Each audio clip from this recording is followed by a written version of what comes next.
I own stocks, I own bonds, crypto, private businesses, but none of them are the best way to pursue financial freedom and eventually replace your W-2 or 1099 income.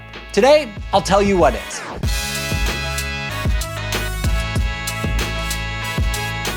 What's up, everyone? It's Dave from BiggerPockets, and I know that it can feel overwhelming to decide which investment options are right for you. Maybe you're just dumping your savings into the stock market like most people do, but that is not the best option if you want to achieve financial freedom.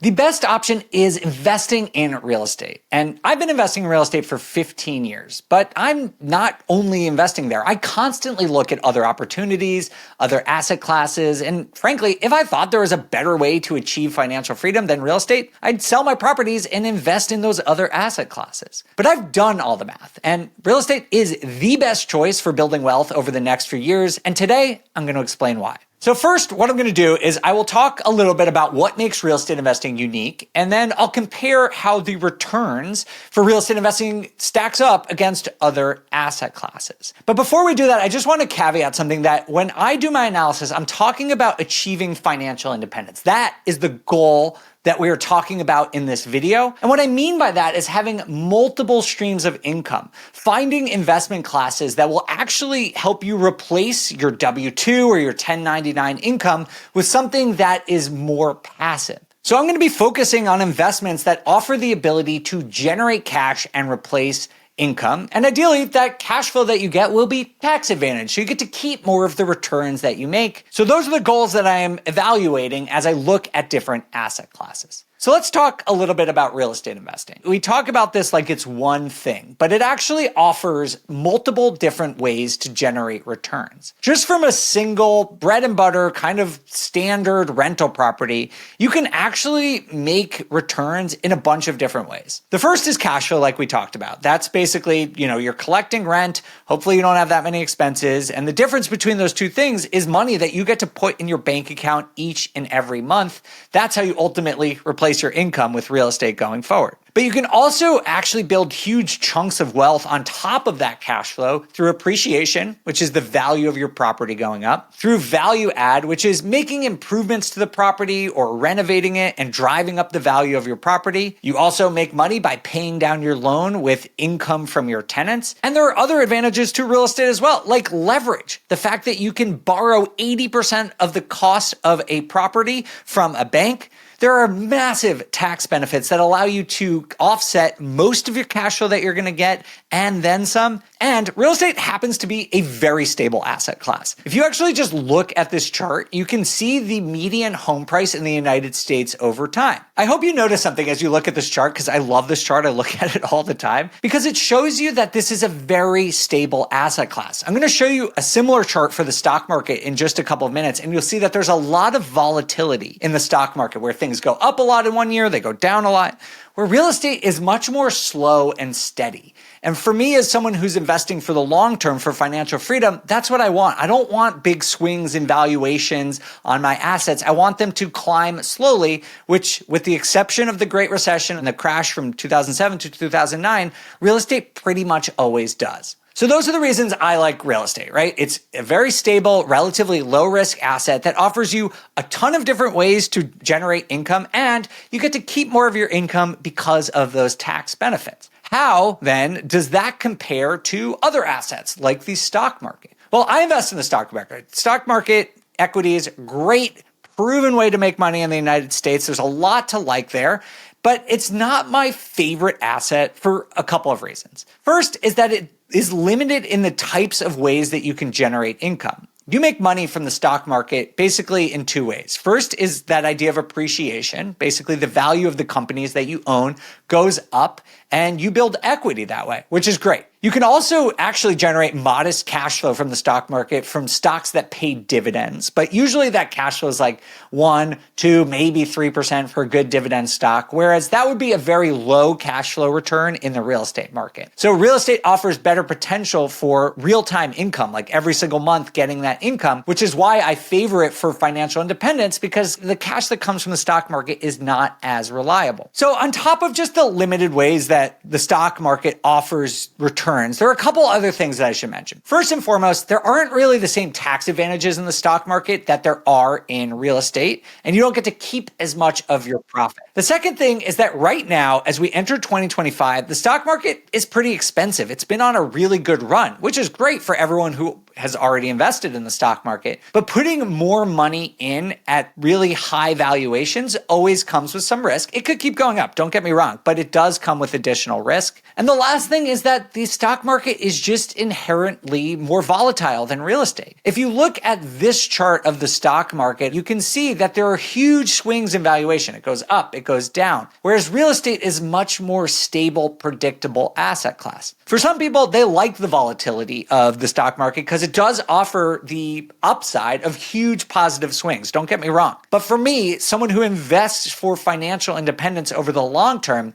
I prefer the stability and predictability that comes with real estate. All right, so that is the stock market. Next, let's talk about crypto. Now, I am not a crypto hater. I am not someone who doesn't believe in it and just writes it off. I'm also not a huge proponent of it. I understand a little bit. I am not a super big expert. And the reason for that is because I'm a data analyst. That is what my background is. That's how I got into real estate investing and investing in the first place, is by being an analyst first. And with crypto, there's just not enough to analyze, basically. There's just not enough history and data and fundamentals to really understand where this whole thing is going. That doesn't mean it's going to crash. That doesn't mean it's going to accelerate. But for me, I like to look at long-term trends to figure out where I'm going to put my money.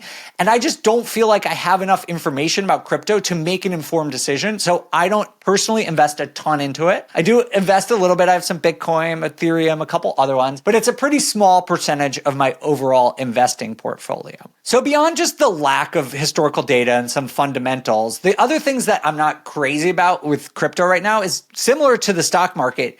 It's just super expensive right now. Bitcoin, right before I was recording this, is over $100,000 right now. And I don't really like buying unproven asset classes at peak pricing. That's just me. The other thing is that it's all appreciation. So the only thing that you're betting on with crypto is that more people want to put their money into crypto. There's no tax benefits, there's no cash flow, there's no control over the business, and there is a lot of volatility in the Bitcoin market. Obviously, things have been going great over the last couple of months, but we've seen huge swings in valuations over the last couple of years, and I'm guessing it's going to remain a somewhat volatile asset class, at least for the foreseeable future. So that's stocks and crypto. Let's talk about a couple of the other things. Gold, for example, people invest in gold. I do too. It's a great inflation hedge, but it's just not that exciting. It's not going to build huge wealth. It doesn't offer you cash flow. It's just a store of value. Like, it's really there to preserve capital, not to grow wealth. So that's why I wouldn't choose gold if I was trying to build for financial freedom. Next, we talk about bonds. Yields are actually okay. You know, you can get 3 or 4% returns on bonds right now. But when you actually think about inflation being at 2 or 3%, you're really only getting 1 to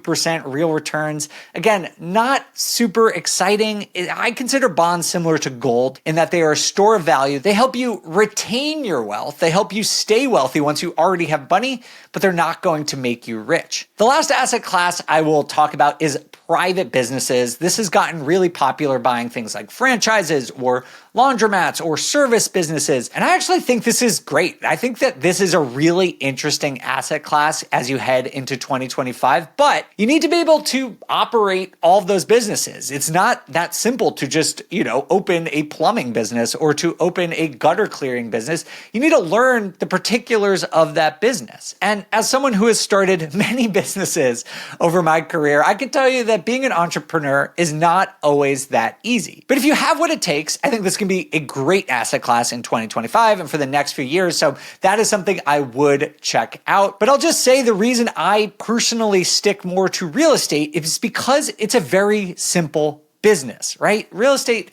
it does take time, it takes some effort, but it's not really that complicated. It's one of the oldest businesses in the world. The business model is really proven, and all you have to do is basically follow the same strategies, the same tactics that people have been using for literally decades, and just do the same thing, and you can achieve financial freedom in like 10 or 15 years. So this is why I think real estate is the best. It allows you to replace your income through cash flow. It is stable and relatively low risk. risk. You can personally increase your returns through value-add investing. It hedges inflation really well, and it is tax advantaged, meaning you get to keep more of your profits. And yeah, I should mention that real estate is expensive these days, particularly residential real estate with mortgage rates is expensive. And this can make it harder to get into the real estate market, which isn't ideal. But that doesn't really change the fundamentals of the asset class and why it's the best way to pursue financial independence in 2025 and why it's probably going to remain the best asset class for financial independence for many years to come. So that's my take, and I plan to put my money where my mouth is. I'm going to keep investing and working in real estate this year.